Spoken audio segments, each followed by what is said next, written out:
ikaw ang may likha ng langit, dagat at lupa, ng buwan, araw at mga bituin, ka namin alam sa papawirin.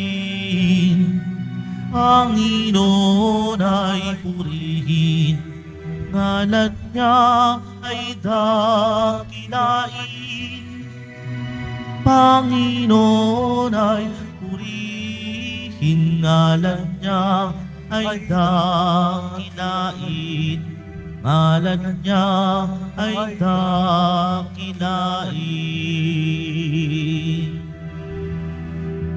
Sa ngalan ng Ama at ng Anak at ng Espiritu Santo, Amen. sumainyo ang Panginoon. At sumaiyo rin.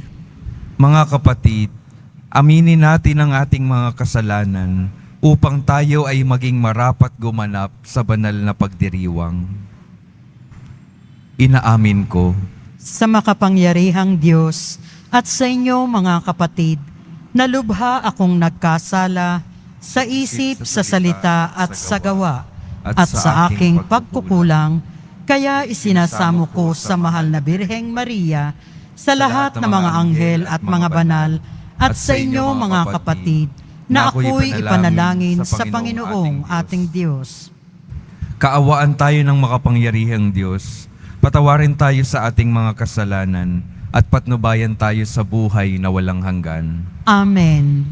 Panginoon, kaawaan mo kami. Panginoon, kaawaan mo kami. Kristo, kaawaan mo kami.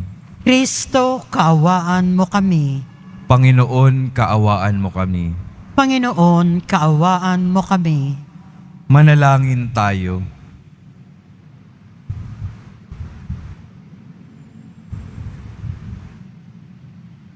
Ama naming makapangyarihan, itaguyod mo ang aming ginagampanan, alinsunod sa iyong kalooban, upang sa ngalan ng anak mong mahal, kami maging marapat magkaroon ng karagdagan sa aming paggawa ng mga kabutihan, sa pamamagitan ni Jesucristo, kasama ng Espiritu Santo, magpa sa walang hanggan. Amen. Magsiupo ang lahat. Pagbasa mula sa ikalawang aklat ni Samuel. Noong mga araw na iyon, kinuha ni David ang kaba ng Diyos at dinala sa Jerusalem. Hindi pa man nakalalayo, nakakaanim na hakbang pa lamang ang mga may dala ng kaban. Pinahinto na sila ni David at naghandog sila ng isang toro at isang pinatabang tupa. Isinuot ni David ang isang linong ephod at nagsayaw sa harapan ng Panginoon. Habang lumalakad ang mga Israelita, nagsisigawan sila sa tuwa at hinihipan ang mga trompeta. Ipinasok nila sa tolda ang kaba ng Panginoon at inilagay sa lugar na nakalaan dito. Si David na may muling nagsunog ng mga handog sa harapan ng Panginoon. Pagkatapos, binasbasan niya ang mga tao sa ngalan ng Panginoon. Bago nagsiuwi, lahat ng mga Israelita ay pinakain ng tinapay, karne at pasas. Ang salita ng Diyos. Salamat sa Diyos. Sino ang haring dakila? Siya'y ang Diyos na lumikha. Sino ang haring dakila? Siya'y ang Diyos na lumikha. Ang pintuang luma ay buksan ng lubos. Ang dakilang hari ay doon papasok. Sino ang haring dakila? Siya'y ang Diyos na lumikha. Ang dakilang haring ito ay sino ba? Siya ang poon, dakilang talaga. Saan mang labanan, tagumpay ay Kanya. Sino ang haring dakila? Siya'y ang Diyos na lumikha. Ang pintuang luma ay buksan ng lubos. Ang dakilang hari ay doon papasok. Sino ang haring dakila? Siya'y ang Diyos na lumikha. Ang dakilang hari, sino ba talaga? Makapangyarihang Diyos at hari siya. Sino ang haring dakila? Siya'y ang Diyos na lumikha. Magsitayo po ang lahat.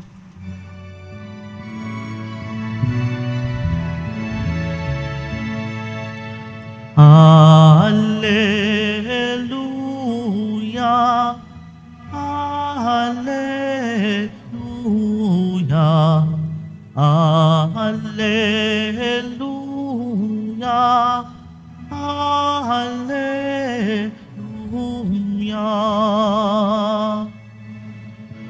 Papuri sa Diyos Ama, pagkat ipinahayag niya, hari siya ng mga aba. Alleluia, Alleluia, Alleluia, Alleluia.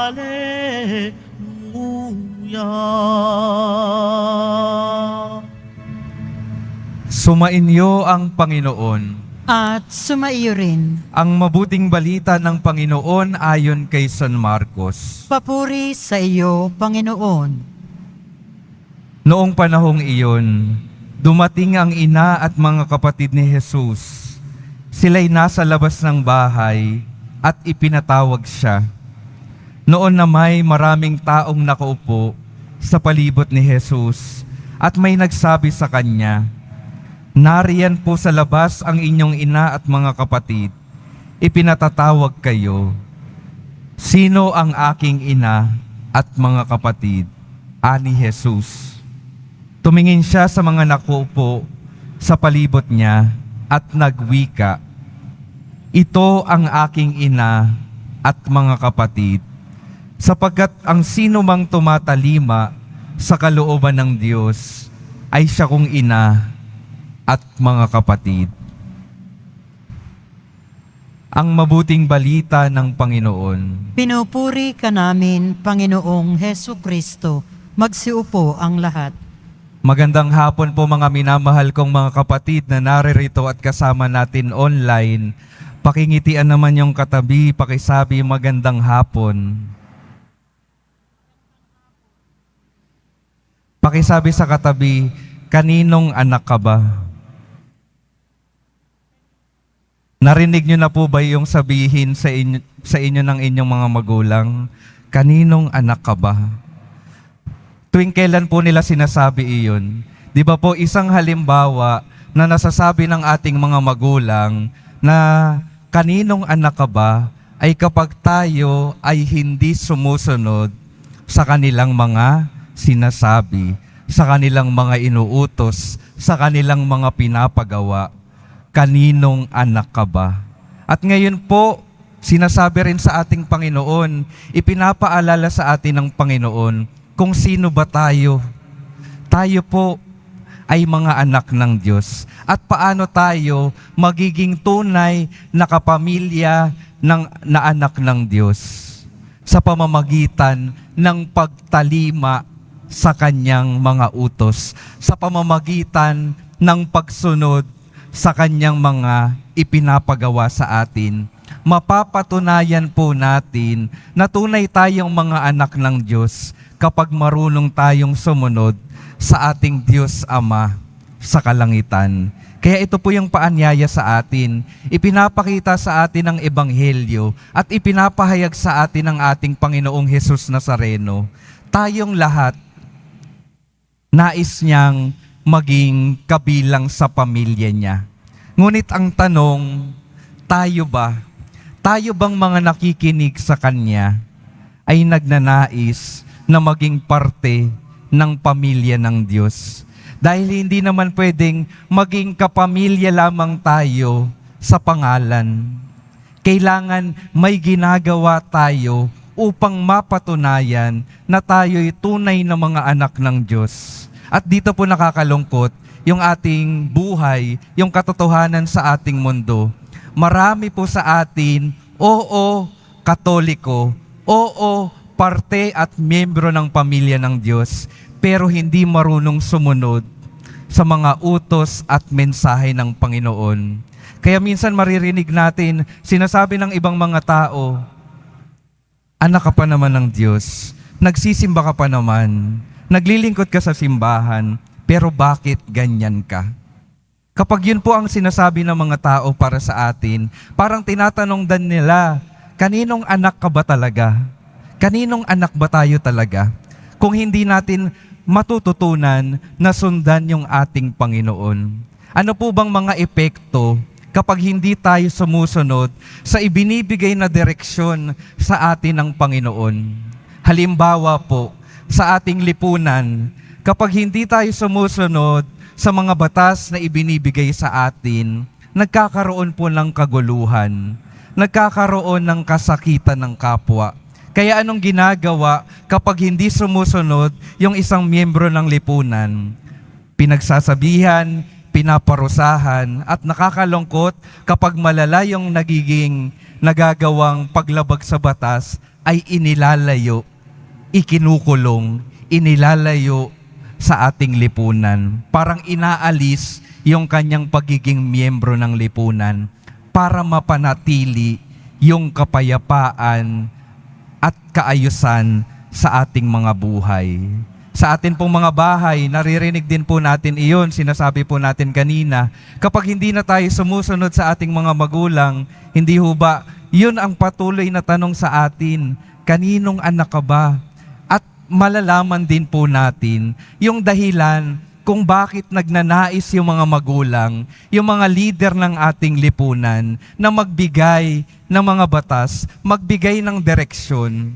Ito ay para sa ikabubuti ng lahat, sa ikabubuti ng buhay natin at sa ikabubuti ng buhay ng bawat isa. Nagbibigay ng direksyon na susundan para maging maayos ang buhay ng bawat isa.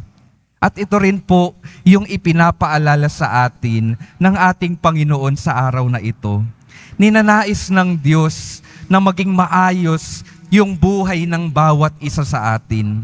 Ninanais ng Diyos na katulad nung sa unang pagbasa, si Haring David at yung kanyang bayan ay nagdiriwang dahil sa tagumpay na kanilang nakamit. Bakit nagtagumpay si Haring David? Dahil nanatili siyang tapat at sumusunod sa boses ng Diyos. At yun din po yung gustong maranasan natin, gustong maiparanas sa atin ng ating Panginoon. Gusto ng Panginoon na maranasan natin yung kaayusan, kapayapaan, tagumpay dito pa lang sa mundong ito. Pero hindi po mangyayari iyon kapag hindi tayo susunod sa kanyang mga ibinibigay na direksyon. At ito po yung patuloy na paanyaya. Sundan kung ano ba ang boses ng Panginoon sa bawat panahon ng ating mga buhay upang maging maayos yung ating paglalakbay sa mundong ito at upang maging maayos din yung takbo ng ating mundo. Hindi tayo maging dahilan para masaktan at mawala yung iba sa kaayusan at kapayapaan, lalo na sa kaligtasan. Kaya mga kapatid, patuloy nawa tayong sumunod. Pero hindi tayo makakasunod kung unang-una sa lahat, hindi tayo marunong makinig. Kaya yung pinakaunang paanyaya, patuloy nawa tayong magbigay ng panahon para mapakinggan kung ano ba yung iniuutos at ibinibigay na direksyon ng Panginoon. Magbigay ng panahon para makinig sa mabuting balita. Magbigay ng panahon para sa pananalangin. Sa pagtatanong sa Diyos, Panginoon, ito ba yung nais mo? O ito ba ay nais ko lamang? Napakahalaga po na maging maliwanag sa atin sa bawat pipiliin natin sa araw-araw napakahalaga na maliwanag sa atin kung ano yung nais ng ating Poong Jesus Nazareno. Kasi kung palaging nais niya yung susundin ng ating mga buhay, makakatiyak po tayo na hindi lamang ito mabuti para sa sarili kong buhay. Ito rin ay mabuti para sa buhay ng mga taong aking nakakasalamuha. Makakabuti para sa lahat. Kaya mga kapatid, patuloy po natin nawang buksan yung ating sarili sa pagdating ng mensahe ng Panginoon at magkaroon tayo nawa ng lakas ng loob para sundan ito. Para yung ating mga buhay maging mapayapa, maayos at makapunta sa kaligtasan na ninanais ng Diyos sa bawat isa. Sabi po ng isang santo ni Saint Francis de Sales, ang pinakaayaw daw po ng demonyo ay yung mga anak ng Diyos na marunong sumunod. Anak ng Diyos na marunong sumunod. Ayaw na ayaw ng demonyo na sumusunod tayo sa nais ng Diyos. Bakit? Dahil kapag sumusunod tayo sa nais ng Diyos, hindi niya na tayo mahahatak papunta sa kamatayan. Hindi niya tayo mahahatak papunta sa kapahamakan. At yun naman po yung nais ng demonyo. Mailayo tayo sa Diyos, mailayo tayo sa kaligtasan para magtagumpay siya. Mabawasan yung mga sumusunod sa Diyos. Kaya mga kapatid, kaya mahalagang humingi tayo ng lakas habang tayo ay nagsusumikap na sumunod sa Diyos. Dahil yung demonyo, gagawin niya ang lahat, maakit lamang tayo na sumuway sa mga utos ng Diyos.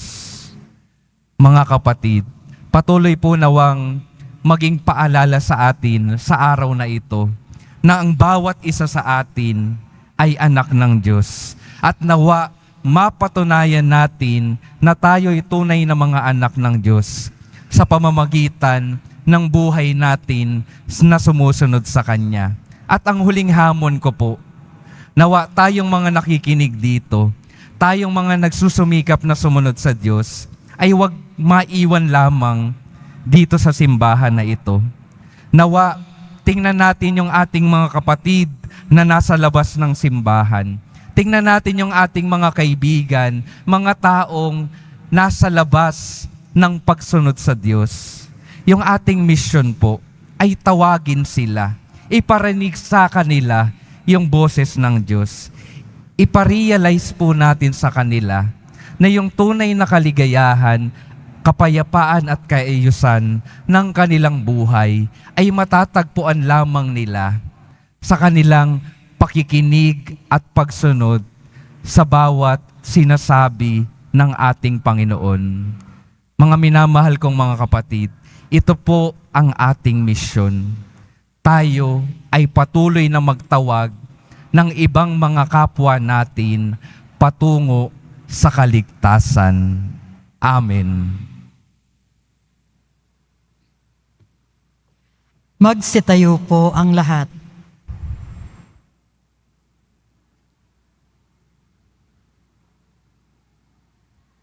Minamahal kong mga kapatid, ang mensahe ng kaligtasan ni Jesus at ng kanyang buhay, ang ating pamantayan ng paghahanap sa kalooban ng Diyos. Sa bawat panalangin, ang ating sasabihin, gawin mo kaming mga lingkod ng iyong kalooban. Gawin mo kaming mga lingkod ng iyong kalooban. Ang simbahan naway mamuhay sa diwa ng Ebanghelyo at laging hanapin ang kalooban ng Diyos. Manalangin tayo. Gawin mo kaming mga lingkod ng iyong kalooban. Ang ating pananampalataya naway mapalalim natin sa pamamagitan ng ating paglilingkod sa mga dukha, may kapansanan at mga mahihina. Manalangin tayo. Gawin mo kaming mga lingkod ng iyong kalooban. Tayong lahat naway maging tunay na miyembro ng pamilya ng Diyos sa pagiging tapat sa kalooban ng Amang nasa langit. Manalangin tayo. Gawin mo kaming mga lingkod ng iyong kalooban. Ang salita ng Diyos, naway gawin nating buhay sa pamamagitan ng pagsasabuhay nito sa lahat ng pagkakataon. Manalangin tayo. Gawin mo kaming mga lingkod ng iyong kalooban. Panginoon, gawin mo kaming karapat-dapat na maging bahagi ng iyong pamilya sa pamamagitan ng aming buhay pananampalataya. Hinihiling namin ito sa pamamagitan ni Kristong aming Panginoon. Amen. Magsiupo ang lahat.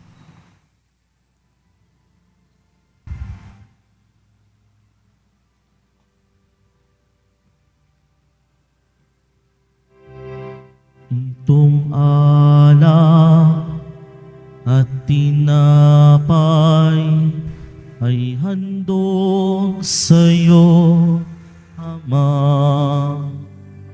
Ito'y bunga ng aming gawang iyong pinagpala. Sumasamo ang iyong bayang, tanggapit iyong basbasan,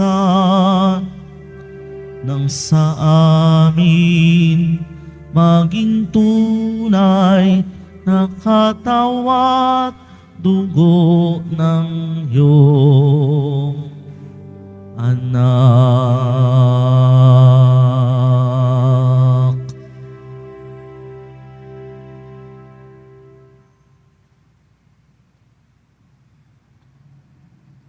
Magsitayo po ang lahat.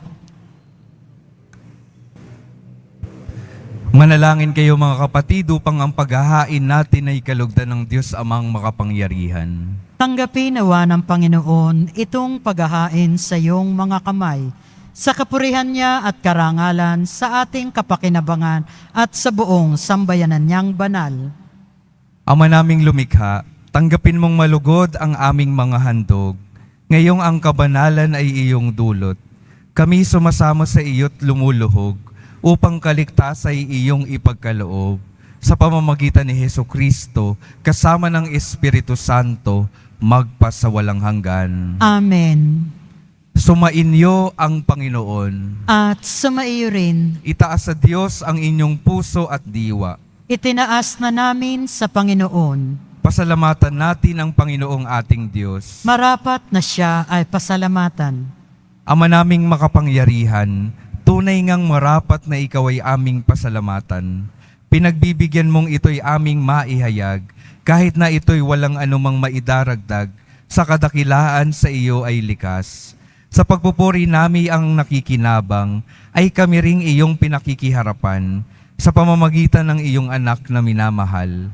Kaya kaisa ng mga anghel na nagsisiawit ng papuri sa iyo, nang walang humpay sa kalangitan, kami nagbubunyi sa iyong kadakilaan.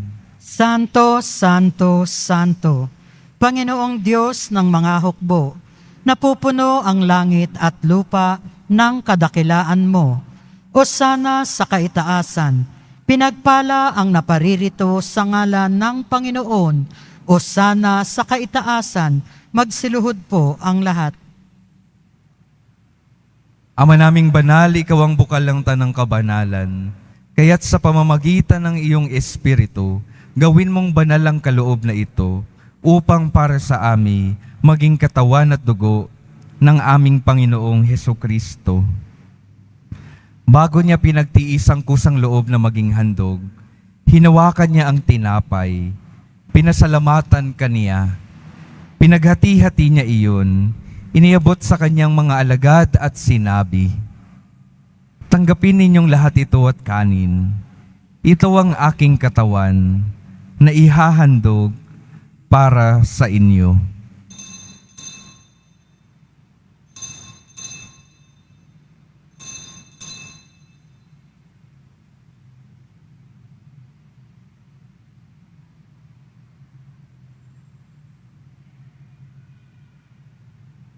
Gayon din naman nung matapos ang hapunan, hinawakan niya ang kalis, Muli kanyang pinasalamatan.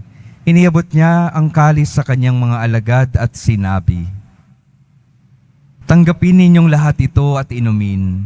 Ito ang kalis ng aking dugo, ng bago at walang hanggang tipan.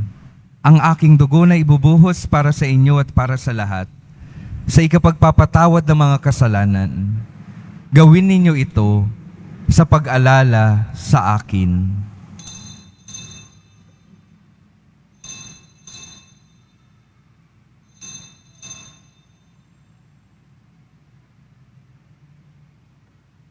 Magsitayo po ang lahat. Ipagbunyi natin ang misteryo ng pananampalataya. Si Kristo'y namatay, si Kristo'y nabuhay, si Kristo'y babalik sa wakas ng panahon. Ama, ginagawa namin ngayon ang pag-alala sa pagkamatay at muling pagkabuhay ng iyong anak. Kaya't iniaalay namin sa iyo ang tinapay na nagbibigay buhay at ang kalis na nagkakaloob ng kaligtasan.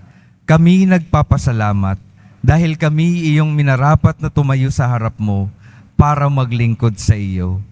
Isinasamo namin kaming magsasalo-salo sa katawan at dugo ni Kristo ay mabuklod sa pagkakaisa sa pamamagitan ng Espiritu Santo. Ama, lingapin mo ang iyong simbahang laganap sa buong daigdig. Puspusin mo kami sa pag-ibig, kaisa ni Francisco na aming Papa at ni Jose na aming Obispo at ng Tanang Kaparian. Alalahanin mo rin ang mga kapatid naming nahimlay nang may pag-asang sila'y muling mabubuhay. Gayon din ang lahat ng mga pumanaw. Kaawaan mo sila at patuloyin sa iyong kaliwanagan. Kaawaan mo at pagindapatin kaming lahat na makasalo sa iyong buhay na walang wakas. Kaisa ng mahal na Birheng Maria na Ina ng Diyos, ng kabiyak ng puso niyang si San Jose, kaisa ng mga apostol, ni San Juan Bautista, at ng lahat ng mga banal na namuhay dito sa daigdig ng kalugod-lugod sa iyo. Maipagdiwang nawa namin ang pagpupuri sa ikararangal mo sa pamamagitan ng iyong anak na aming Panginoong Hesu Kristo. Sa pamamagitan ni Kristo, kasama niya at sa Kanya, ang lahat ng parangal at papuri ay sa iyo, Diyos Amang makapangyarihan, kasama ng Espiritu Santo, magpa sa walang hanggan. Amen. Sa tagubilin ng mga nakagagaling na utos at sa turo ni Jesus na Panginoon natin at Diyos, ipahayag natin ng lakas loob. Ama namin, Ama namin, sumasalangit ka, sambahin ang ngalan mo, mapasa amin ang kaharian mo, sundin ang loob mo dito sa lupa para nang sa langit. Bigyan mo kami ngayon ng aming kakanin sa araw-araw at patawarin mo kami sa aming mga sala para nang pagpapatawad namin sa nagkakasala sa amin at huwag mo kaming ipahintulot sa tukso at iadya mo kami sa lahat ng masama.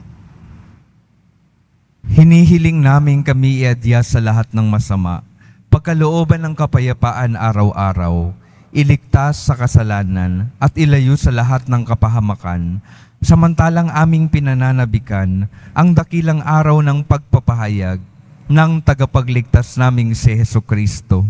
Sapagkat iyo ang kaharian at ang kapangyarihan at ang kapurihan magpakailanman. Amen. Panginoong Hesu Kristo, sinabi mo sa iyong mga apostol, kapayapaan ang iniiwan ko sa inyo, ang aking kapayapaan ang ibinibigay ko sa inyo.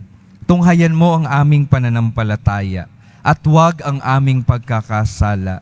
Pagkalooban mo kami ng kapayapaan at pagkakaisa ayon sa iyong kalooban, kasama ng Espiritu Santo, magpa sa walang hanggan. Amen. Ang kapayapaan ng Panginoon ay laging sumainyo. At sumaiyo rin. Magbigayan kayo ng kapayapaan sa isa't isa.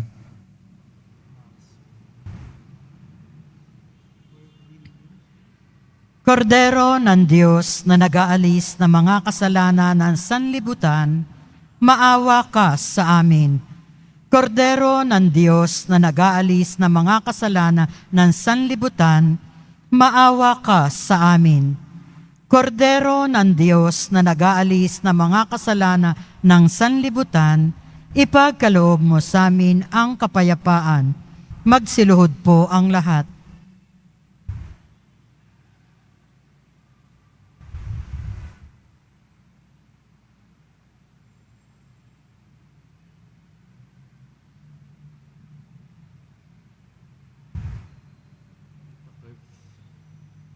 Ito ang kordero ng Diyos. Ito ang nag-aalis ng kasalanan ng sanlibutan.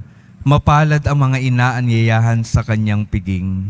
Panginoon, hindi ako karapat-dapat na magpatuloy sa iyo, ngunit sa isang salita mo lamang ay gagaling na ako.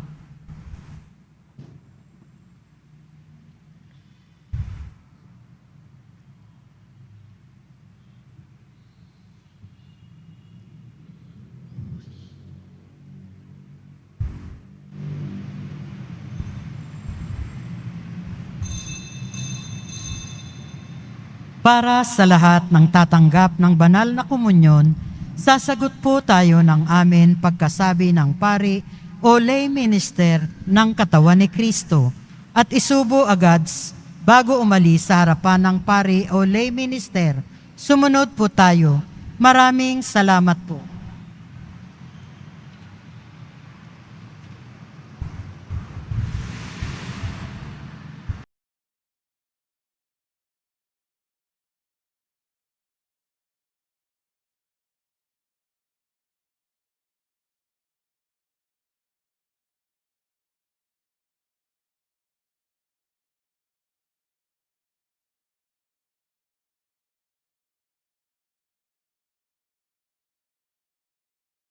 Manalangin tayo.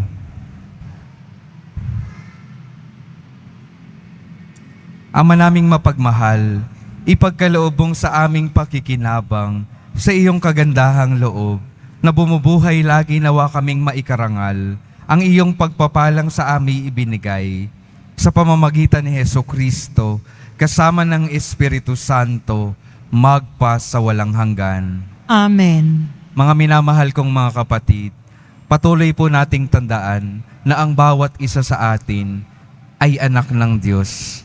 Nawa patuloy nating masundan ang nais ng Diyos para sa ating mga buhay. At tandaan po natin na kapag tayo ay sumusunod sa kagustuhan ng Diyos para sa ating mga buhay, ang epekto po nito ay kabutihan sa sarili nating buhay at epekto ay kabutihan sa buhay ng iba. Nawa maging malakas tayo sa ating pagsunod sa kagustuhan ng Diyos para sa ating mga buhay. Sumainyo ang Panginoon. At sumaiyo rin. Mahal na poong Jesus Nazareno, inihayag mo sa pamamagitan ng krus ang walang maliw na pag-ibig ng Diyos sa sangkatauhan. Pakinggan mo ang kahilingan ng iyong angkan na nagsusumamo sa iyo. Makamtanawa nila ang iyong katugunan at tanggapin ang kasagutan na may utang na loob na tinatanaw. Basbasan din po ninyo ang mga daladala nilang mga imahen at dasalan. Sa pamamagitan ng bendisyon na ito, naway maalala nila ang mga pangako nila noon sa binyag, na ikaw ang kanilang iibigin at paglilingkuran bilang Panginoon, magpa sa walang hanggan. Amen. At pagpalain kayo ng makapangyarihang Diyos, Ama, Anak at Espiritu Santo. Amen. Humayo kayong mapayapa, taglay ang pag-ibig ng poong Jesus Nazareno. Salamat sa Diyos.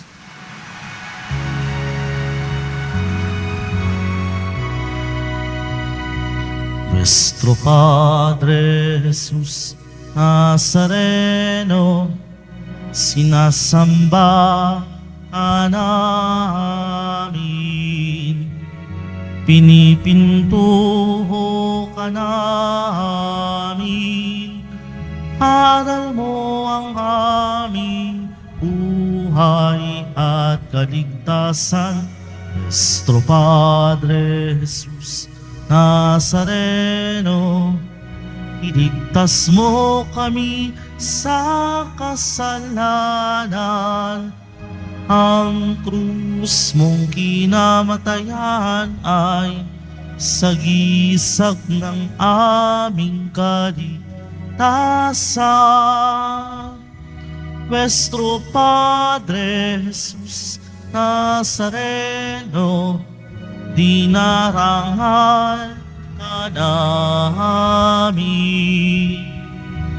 Nuestro Padre Jesus Nazareno, nilulwalhati ka namin. Nuestro Padre Jesus Nazareno, dinarangal ka namin. Nuestro Padre Jesus Nazareno, nilulwalhati ka namin.